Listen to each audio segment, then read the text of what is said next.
Hey folks, Coach Grandpa here. I want to talk to you real quick about why I think I can trust the transfer bar in the new Vaqueros by Ruger. And the old ones, they didn't have it and all that stuff. And in my single action 6-shooter, and I get questioned that a lot. And it's not like the hammer block that the Smith & Wesson, a lot of your double action Smith & Wessons and that have a hammer block. I don't know how that system works, but I do know how the system works for the transfer bar that Ruger adopted. I don't know who came up with it first, but let me get this puppy. Let's get her safe, because all my weapons are loaded. We always got to treat them like they're loaded. And by God, Grandpa's stuff is loaded. There's 1, 2, 3, 4, 5, 6.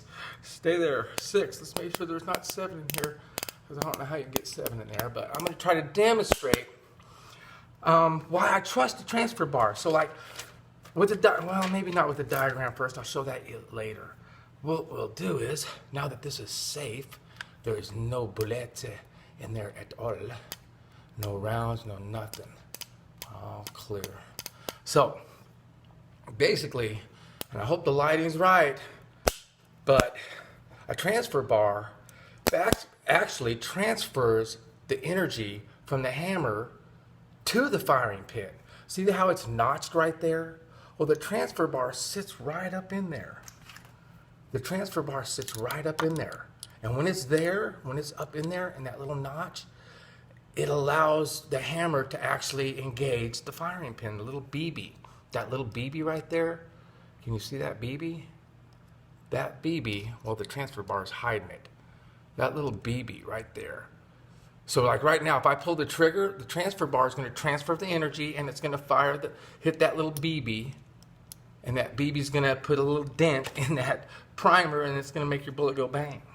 So when I pull the trigger, the transfer bar stays up. But as soon as I let go of it, it'll start to go down. See it going down? See, there's that little BB. Can you see that BB? Now, when I close it like this, I know that transfer bar is not in there.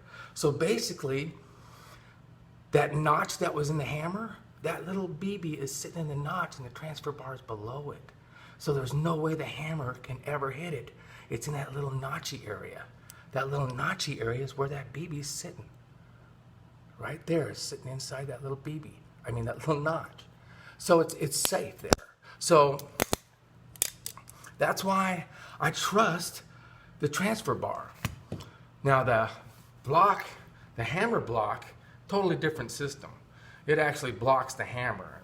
I didn't trust that either. So that gives you an idea, basically, what happens there. So in my diagram, so that's what it looks like in there.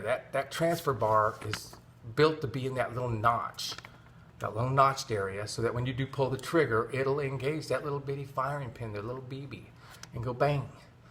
But as soon as you release the hammer and you close it, see how the transfer bar drops down lower? And that BB is protected in a little bitty house. That hammer can never engage that BB and cause the firing pin BB to engage the primer and go bang. So this is what it's like when it's in my holster, pointing at all my major arteries in my concealed carry. I'm not worried about it going off. There's no way. There's no way. Once I closed it up, there's no way. So, hope that clears up a lot of things. I hope I didn't take too long on this. I hope that I didn't forget anything. And you have a nice day. Thanks for watching.